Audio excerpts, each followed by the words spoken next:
So guys, in this section, we will talk about the ventricles of the brain. So first we're going to start with the orientation part, that what ventricle is located in which part of the brain and which cavity they are derived from. And then we will also talk about in detail about the boundaries. In this section, I particularly will take care of the lateral ventricle and the third ventricle. Now, as you can see, this here is the lateral ventricle, which is having all these extensions. Now, this part of the lateral ventricle is called as the body. This here is the body of the lateral ventricle, and we have this anterior horn extending into the frontal lobe, the posterior horn which is extending into the occipital lobe, and this is the inferior horn which extends into the temporal lobe.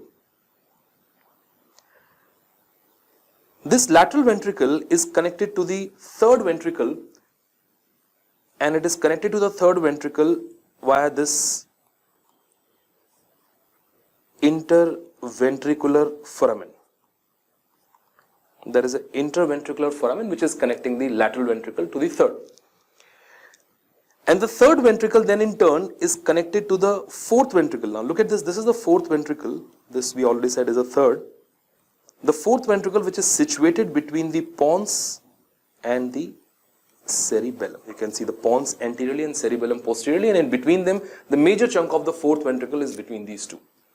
And how they are connected to each other, that is third and the fourth ventricle, they are connected by this cerebral aqueduct.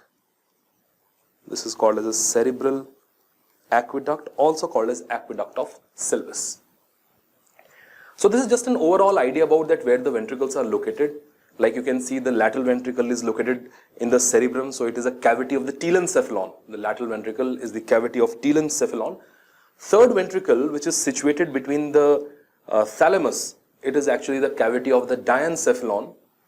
And fourth ventricle is the cavity of metencephalon. It is present between pons and cerebellum, so it's a cavity of metencephalon. So guys, what is the best possible section to understand the boundaries of all these ventricles? Now first, we start with the lateral ventricle. Because lateral ventricle are present in both the cerebral hemisphere, so sagittal section here won't help. We have to take a coronal section so that we can see both the lateral ventricles side by side and can appreciate all the boundaries.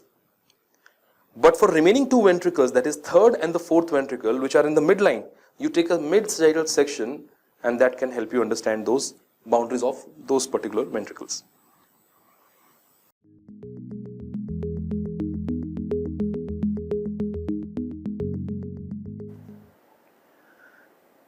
So here we have the coronal section of the brain, and what you can see in this coronal section, that both the lateral ventricles are exposed. Here we got the two lateral ventricles, and the third ventricle can also be seen situated between the two thalamus.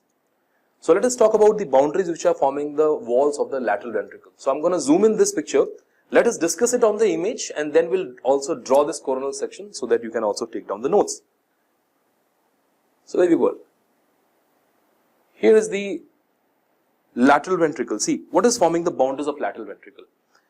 In the roof of the lateral ventricle, you can clearly see this is the largest commissural fiber which is forming the roof of the lateral ventricle, and that is nothing but the corpus callosum. I'm writing everything in short because anyways we have to draw it again. So this is corpus callosum forming the roof. Medial wall is by this thin septum. Look at this septum which I'm pointing at. This is called as septum pellucidum. It's a septum pellucidum. It's a very pellucidum. It's a very thin, translucent septum. That's why the name is pellucid. The pellucidum word stands for translucent. And below the edge or lower edge of the septum pellucidum, you can see the columns of the fornix. These are the columns of the fornix, or more precisely the columns of the fornix, which are running anterior posteriorly. So when you take a coronal section, what you will see that the columns of the fornix will look like the two nail heads. They look like a rounded body just below the edge of the septum pellucidum. So we got corpus callosum forming the roof, and we have the septum pellucidum as well as the fornix, which are situated toward the medial side or contributing to the medial wall. Now rest everything here that you see, they are all forming the floor of the lateral ventricle. Now starting from the lateralmost structure here, guys, this is the caudate nucleus. That is a caudate nucleus, and to be more precise, it is the body of the caudate nucleus. We got the thalamus in this part here. This is the thalamus, which you can see is forming the lateral wall for the third ventricle as well. But for the lateral ventricle, it is forming the floor. So we got a caudate nucleus in the floor. We got the thalamus in the floor. You can also see a vein here. This vein is called as thalamostriate vein. Thalamostriate vein situated between the thalamus and this caudate nucleus, that is thalamostriate vein. And you can also see this white matter bundle which is running from the amygdala anteriorly. It's a major output of the amygdala called as stria terminalis. That is stria terminalis. It's a major output for the amygdala called as stria terminalis. You will see it running on the thalamus. And lastly, if you can see it in this section, let me just enlarge it for you for one sec. Look at that. Can you see in the floor here some roughened structure here? This is nothing but the choroid plexus. So guys, even choroid plexus is also contributing to the floor of the lateral ventricle. So this section tells you the boundaries of the lateral ventricle, which we're going to draw it in the next part. So we got a roof which is by the corpus callosum. The medial wall is by the septum pellucidum. Just below the septum pellucidum, you can see these two columns of the fornix, which are also contributing to the medial wall. And then majority of the structures are present in the floor. Starting from very medial side, if I go, so we have a choroid plexus, then we got the thalamus, the thalamostriate vein, we have this stria terminalis, and then most cranially in the floor you will see the caudate nucleus, the body of the caudate nucleus also contributing to the floor. So let us draw this section as well so that you have it in your notes with you. Let me do it on the side here. So we said we are discussing the lateral ventricle, and the section we're going to consider is the coronal section. We're going to take a coronal section. So when you take a coronal section, you will realize that this white matter bundle running from one cerebral hemisphere to the other, the largest commissural fiber, that is corpus callosum. Let me keep writing these boundaries for you. This is corpus callosum.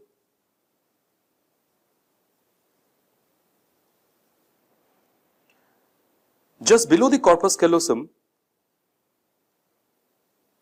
a thin sheet that is called as septum pellucidum.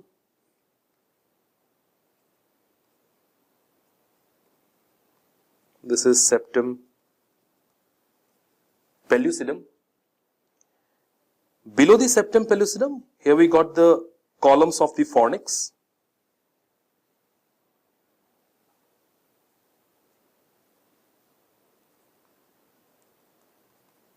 The columns of the fornix.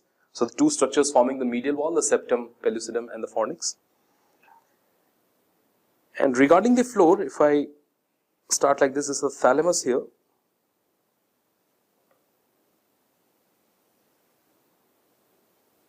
We got the caudate nucleus.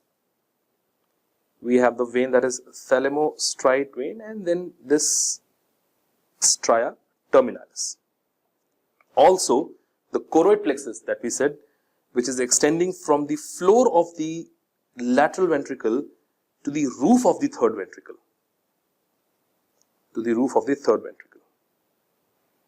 So these are the structures which are contributing to the walls of the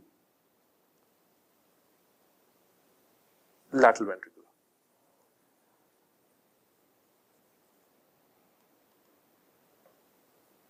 So here is the body of the caudate nucleus,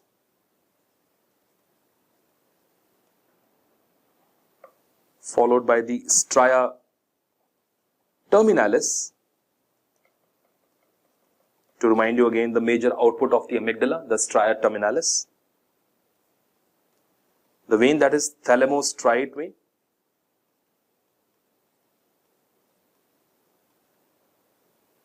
Then we got the thalamus itself. And here we got the choroid plexus. That's the choroid plexus.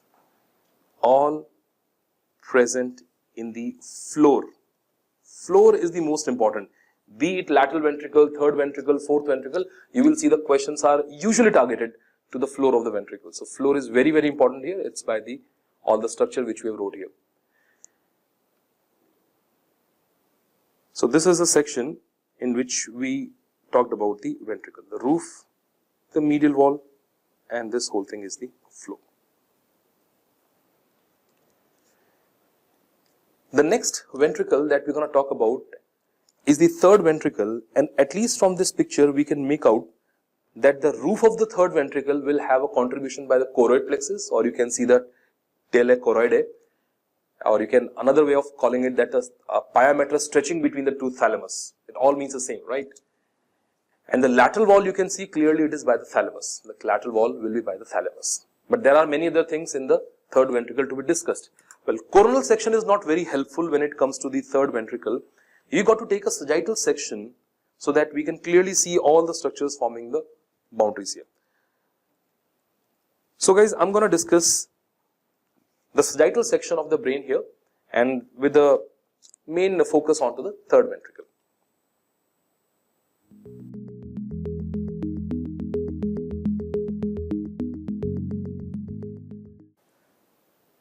So here is the sagittal section you are looking at, and in this sagittal section, right now our concern is not to discuss the cerebrum. We will be looking at this middle part where we have all the ventricles situated.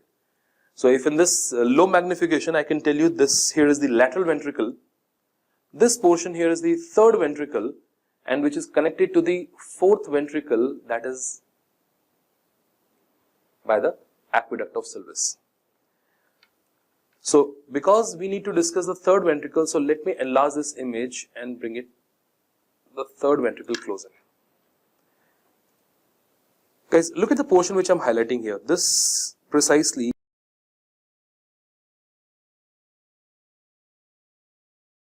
So look at the portion which I have highlighted. This is the third ventricle. The portion which I have highlighted here is the third ventricle. So what structures are forming the boundaries of this ventricle?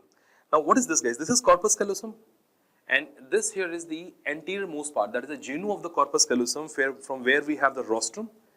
And what you'll see just below the rostrum of corpus callosum, we have this a commissural fiber called as the anterior commissure. Once again, I'm writing in short only.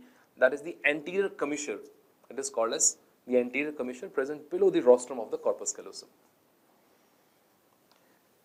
Below anterior commissure, you can see another very thin sheet of gray matter extending from the anterior commissure to the optic chiasma, and that is called as lamina terminalis. That is lamina terminalis. And one thing also you can appreciate from this picture, look at this, the where I'm pointing at, this here corresponds to the column of the fornix. So once again I can say the fornix, and again more precisely the column of the fornix, the anterior column of the fornix is also there and contributing to the anterior wall of the third ventricle. Now this is the third ventricle, and you can see the anterior wall is by the fornix, by the anterior commissure, and the lamina terminalis in that sequence. Coming to the posterior wall, now what part of corpus callosum is this? This is the largest or the thickest part of the corpus callosum called as the splenium. And just below the splenium, you can see this gland here, that is a pineal gland. So clearly pineal gland, this is the pineal gland here, is present in the posterior wall. And in the inferior lamina of the pineal gland as well as in the superior lamina of the pineal gland, you will see some commissural fiber there as well. Like in the superior lamina of the pineal gland, we have the commissural fiber called as habenular commissure. We got a habenular commissure there. Whereas in the inferior lamina of the pineal gland, we got the posterior commissure. Corpus callosum, as we already discussed, it is the largest commissural fiber. But corpus callosum still is not able to connect everything in the two cerebrum. So we have some additional commissural fibers like anterior, posterior, habenular, hippocampal commissures. So in the posterior wall, you can appreciate the habenular commissure in the superior lamina of the pineal gland. Then we got a pineal gland itself, and in the inferior lamina of the pineal gland, we got what commissure? That is posterior commissure. So these are the three major things that you see forming the posterior wall. What else? What is this, guys?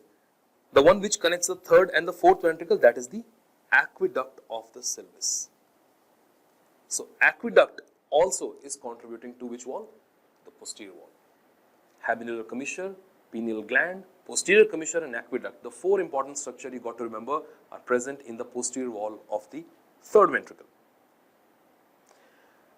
Roof and lateral wall. We already saw it in the previous section.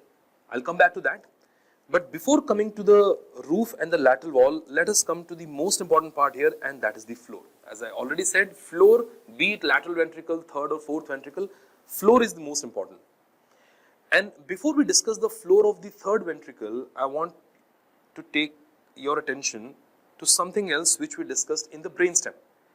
Now, may I ask all of you to have a look at this section of the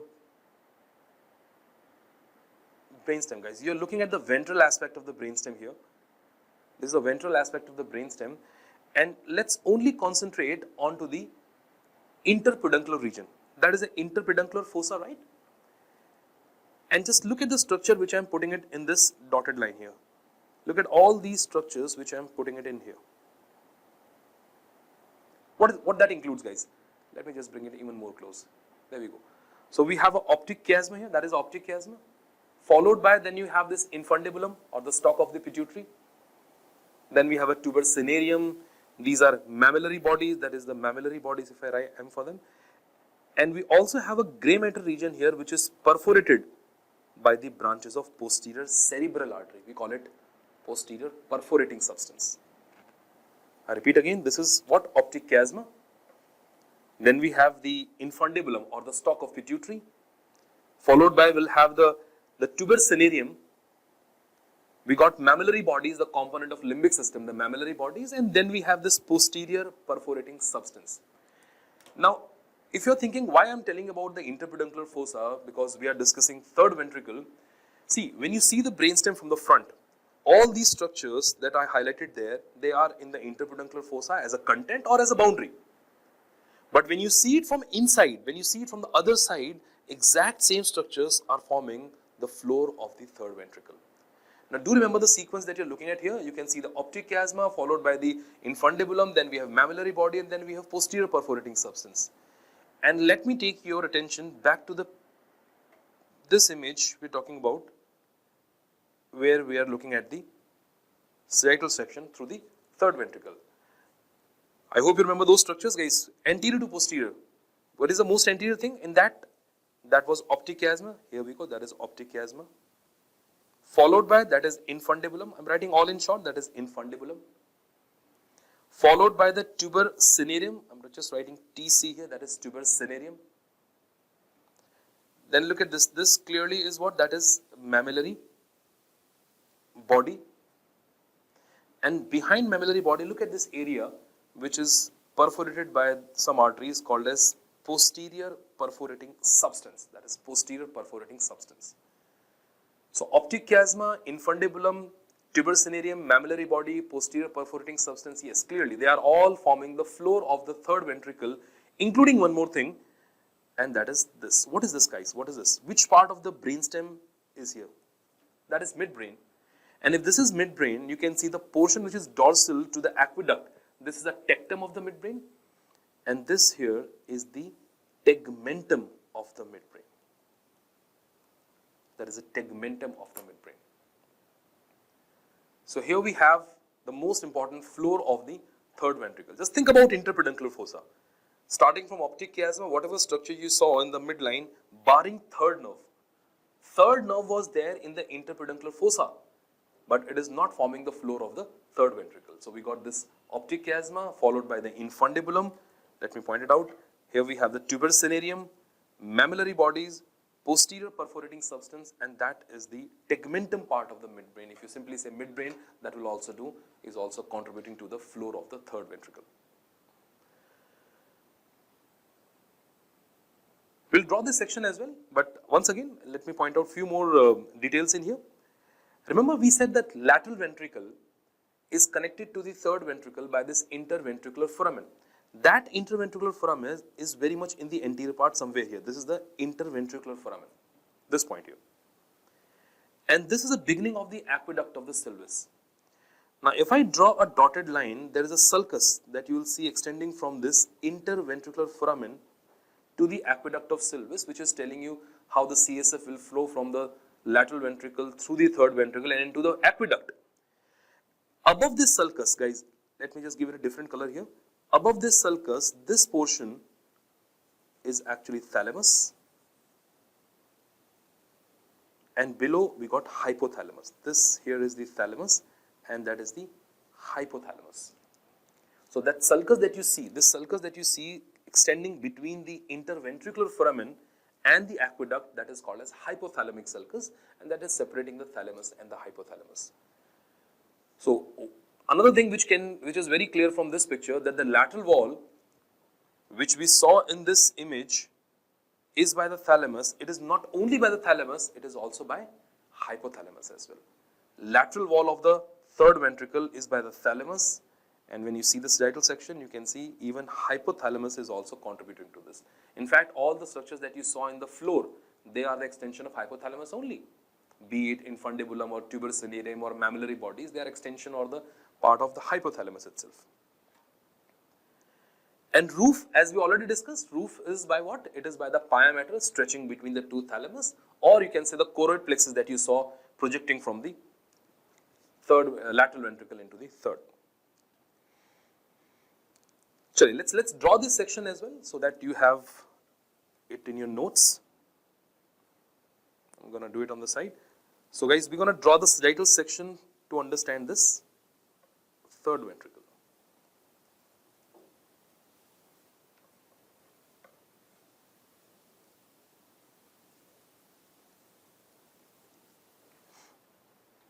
So when you take a sagittal section, this here is the corpus callosum, the one we said the largest commissural fiber, right? That is a corpus callosum. Below the rostrum of the corpus callosum, that is the anterior commissure, an additional commissural fiber present below, just below the rostrum of the corpus callosum, followed by lamina terminalis.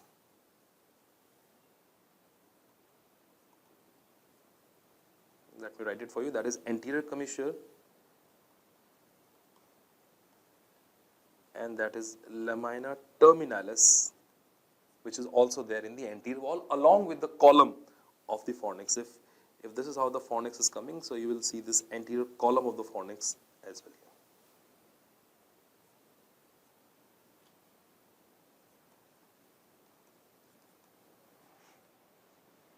So these are three structures that you will appreciate contributing to the anterior wall of the third ventricle. From anterior, if I go to the posterior, as we said, below the splenium of corpus callosum, we got this pineal gland having superior and the inferior lamina. That's the superior lamina of the pineal, and that is the inferior lamina of the pineal gland. And then you can see it is extending downward through the aqueduct and leading to the fourth ventricle. This is the superior lamina of the pineal gland, which is holding habenular commissure. The habenular commissure. The pineal gland.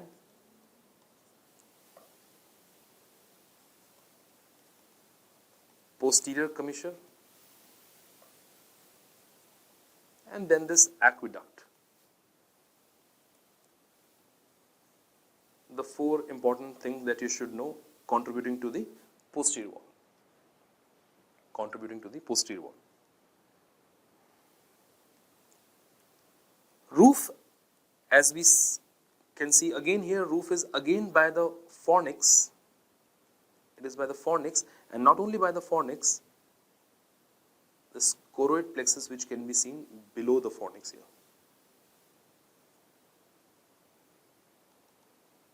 There is a fornix and the choroid plexus. You can see them in the roof as well. And then comes the most important, that is the floor. Just think about that view of the brainstem from the front and you'll get the answer to this. Starting with the optic chiasma, infundibulum, mammillary bodies, and let's say if this is a brainstem here.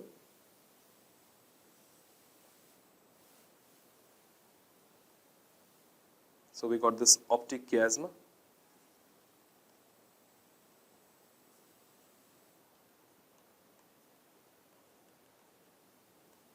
infundibulum,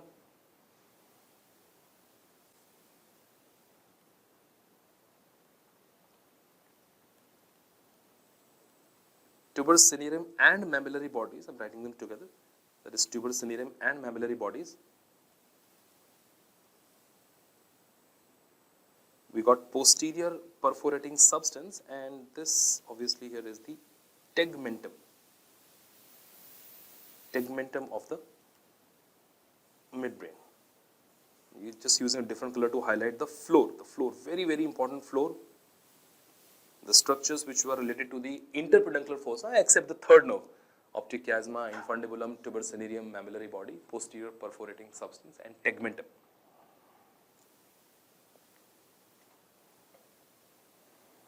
So this here is the third ventricle. Let us draw that hypothalamic sulcus also, which is extending from the interventricular foramen to the aqueduct, and you see the thalamus above and hypothalamus below contributing to the lateral wall.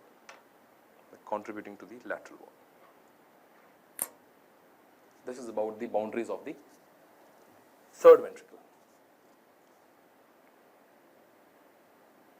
The boundaries of third ventricle.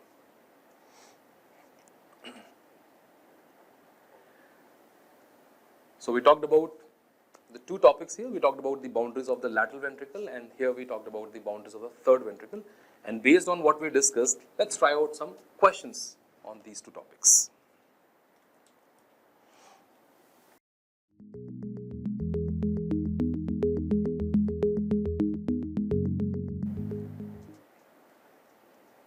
Okay, let's look into some questions related to the ventricles, and the question that you're looking at on your screen right now, that says that all are seen in the floor of the third ventricle except, now which of the following is not present in the floor of the third ventricle? We just discussed the third ventricle. We saw infundibulum was there, right? We saw optic chiasma and mammillary body was also there, and we said oculomotor nerve, which is there in the interpeduncular fossa, but it is more toward the side in the interpeduncular fossa, so it is not exactly a midline structure, and that's why not contributing to the floor of the third ventricle. So the answer here is oculomotor nerve. Another question related to the ventricle here, it says true regarding cavity of diencephalon. Now when you say cavity of diencephalon, lateral ventricle was the cavity of telencephalon, that is the cerebrum. Diencephalon represents thalamus, hypothalamus, sub, epi, metathalamus. So the cavity of the diencephalon is simply third ventricle. When you say cavity of the diencephalon, it is actually talking about the third ventricle. So the question says that which of the following statement is true regarding the third ventricle? First it says septum pellucidum forms the partition. Well, septum pellucidum was forming the partition for lateral ventricle, and septum pellucidum has nothing to do with the third ventricle. So that cannot be the answer to this question.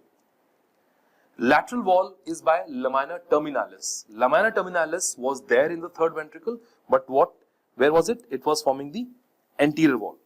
So it is also not the right answer. Aqueduct is present in the floor. Let me just go with the fourth option first. And again, aqueduct is not in the floor. Aqueduct of Sylvius was present in the posterior wall, along with posterior commissure and the pineal gland and habenular commissure as well. Now look at this option, guys. It says interthalamic adhesions join the lateral wall. It does. Now if I just quickly tell you about the once again the boundary, you saw that this third ventricle, we have this sulcus separating the thalamus and the hypothalamus, and you will see that both the thalamus are connected to each other by an adhesion called as the interthalamic adhesion. This is called as the interthalamic adhesion, and that is actually connecting the lateral wall, because thalamus is forming the lateral wall and interthalamic adhesion are running through the third ventricle and are connecting the lateral wall of this ventricle. Let me show you the same thing on the picture. The picture we already discussed, but probably you didn't pay attention to that part. So let me show you the same thing on the picture also.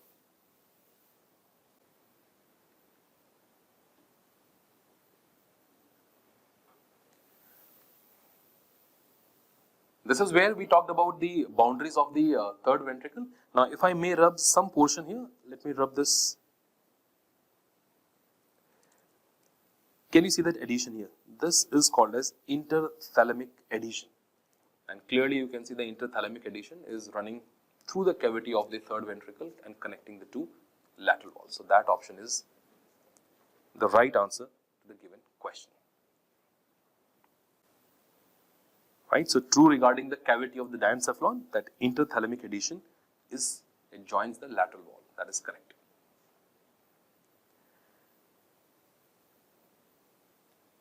And one more question to finish off this ventricle part.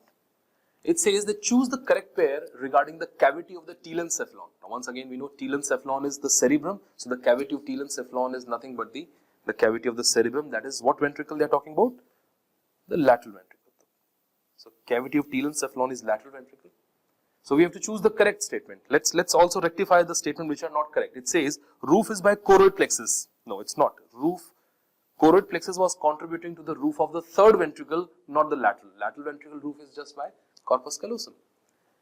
Floor is by hypothalamus. Again, no. Hypothalamus has no relation with the lateral ventricle. Hypothalamus is forming the lateral wall of the third ventricle. Medial wall is septum pellucidum, and that is correct. The translucent septum is forming the medial wall. That is correct. And again, option 4, just to complete this, option 4 says floor is by interthalamic adhesion. We just discussed that interthalamic adhesions are present in the cavity of the third ventricle, connecting the lateral wall of the third ventricle. So guys, this is about the two ventricles we talked about. I hope this discussion is helpful for you to understand how these ventricles are oriented, and I'm pretty sure that you could do the questions based on this if they are asked in the exam.